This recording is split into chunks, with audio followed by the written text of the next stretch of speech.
Hello fantasy faithfuls and welcome to the rise and fall of Dez Bryant. Don't forget to hit that like button and subscribe to the channel. Dez Bryant was for years my favorite player in the NFL, but how good was he really and what happened to him in the end? In this video I will discuss how he rose to stardom and fell from grace in just a matter of years. Fourth pick in the 2010 NFL Draft, the Dallas Cowboys select Dez Bryant.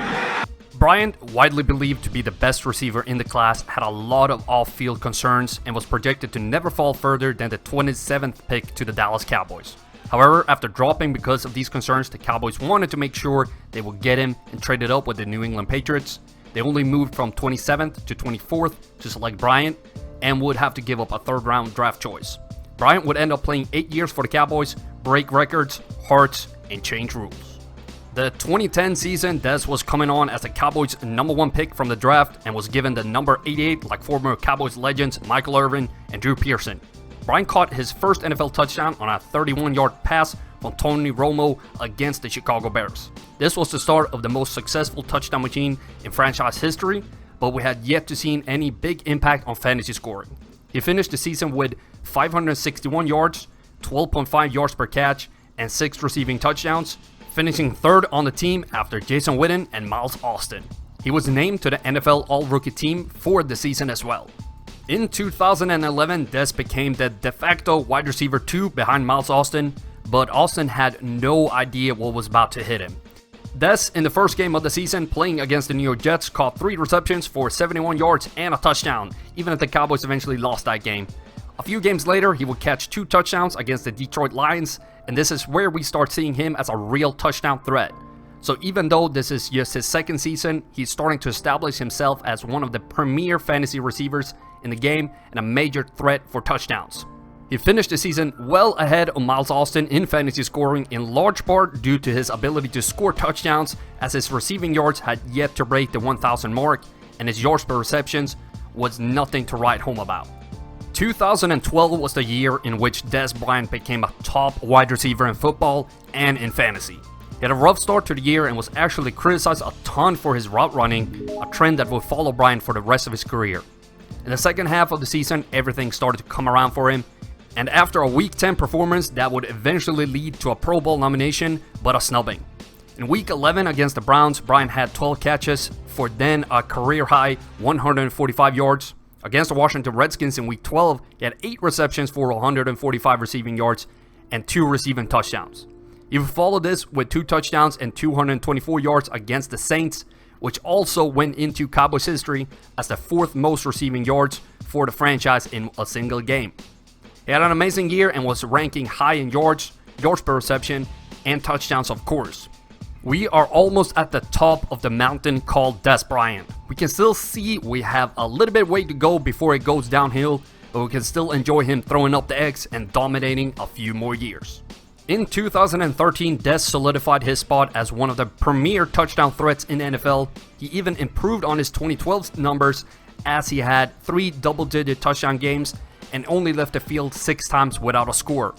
And we haven't even arrived at the summit for touchdowns for Dez yet.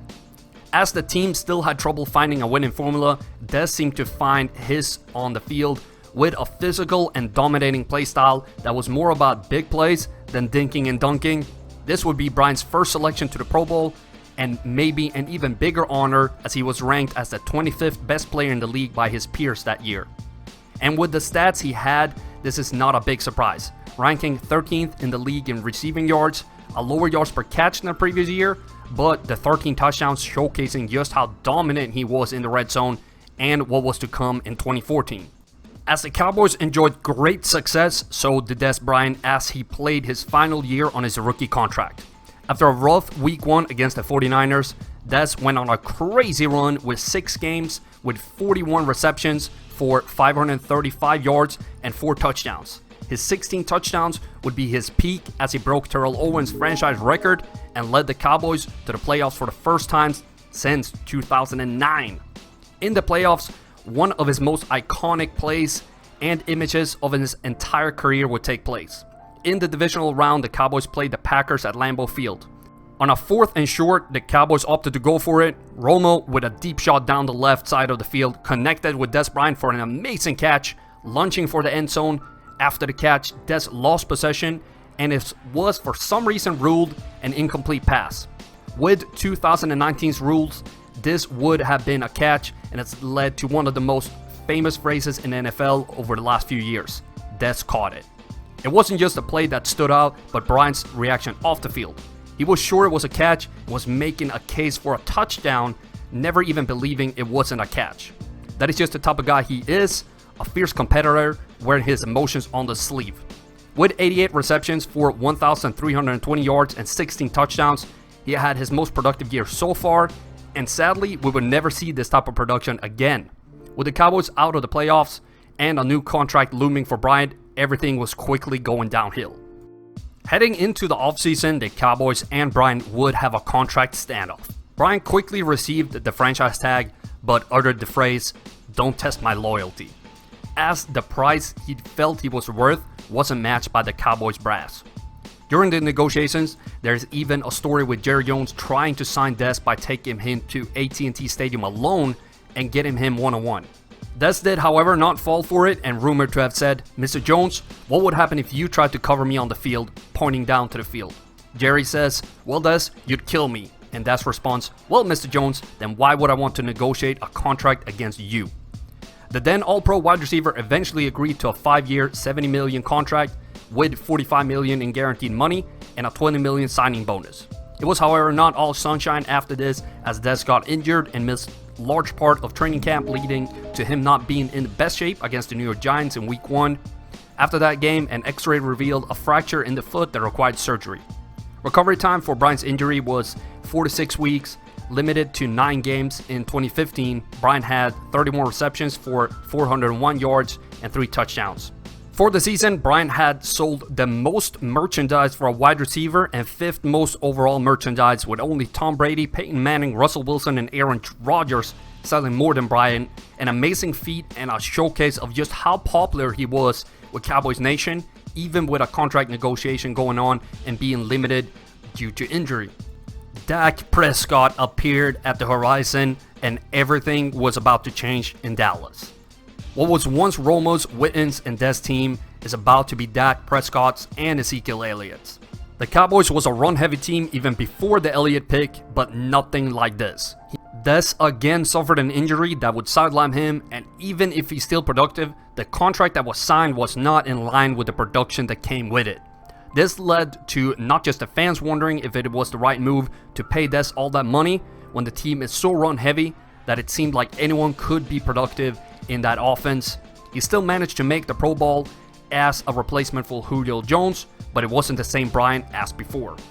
In November of 2017, against the Washington Redskins, Bryant passed Bob Hayes for the Cowboys franchise record for receiving touchdowns, which is an incredible feat and shows just how dominant he was for a few years. But sadly, this would be the end for Dez Bryant as a Dallas Cowboy. His yards per reception plummeted to a lower rate than his rookie year, and 6 touchdowns wasn't worth all the discussions off the field if he was causing a problem. After the season, the carousel started turning. Stephen Jones came out and said, "No one wants to compete and get after it more than Dez. At the same time, we all know this is a business where everyone have to be accountable. We're going to be grinding it out, trying to understand what is in the best interest of our business." Dez would reply with tweets defending himself, but it was nothing he could do. Dez would eventually be released, even with positive statements from Jerry Jones on the release. Dez even talked about Jones and the relationship in a positive manner, even when the writing was on the wall. Dez said, "Jerry Jones, he loved me to death and I loved him too." Bryant told Jane Slater on the NFL Total Access that he honestly believed in his heart that this was a hard decision for Jerry Jones, but when 5 and 6 guys at the table are against you, you gotta do it. But it wasn't just the decline in production. It was a factor in the decision, but the contract did not match what was on the field. The passion on the sideline that had been defended when he was throwing up the X every other week was now a problem. Jerry even came out and talked about it, talked about his passion, how there's just no stopping him. Jerry's quoted saying, "You just can't calm him down when he gets going. He uses a lot of energy doing that." And it's certainly visible to anyone who watches the Cowboys game, watches their sideline. Dez is certainly a fiery guy who plays with a lot of emotion, both on and off the field. Lastly, the fit with Dak was just never there. And I'm not trying to defend either side in this video or say that anyone was more right or wrong in this regard, but Prescott and Dez at that time weren't a great fit. The team that had been Romo's was now more and more Coach Garrett's, and Dez didn't fit his type of right guy. What had worked with Romo under center didn't with Dak Prescott, for good and bad. Since the release from the Cowboys, Dez has been working out by himself and for a brief period was signed by the New Orleans Saints, but never took the field due to an injury. Dez and Dak have been seen working out together, so the last chapter in the story that is Dez Bryant might not have been written yet. How highly did you rank Dez when he was playing? I was always a huge fan, not just because I'm a Cowboys fan, but because I loved his passion and dominating play style. Thank you so much for watching. Don't forget to hit that like button if you enjoyed this video and subscribe for more weekly content. Till next time. Hello Fantasy Faithful, I hope you enjoyed that video. Don't forget to check out more of them right here and here. In case you haven't done so already, be sure to subscribe to the channel and turn on notifications so you don't miss a beat.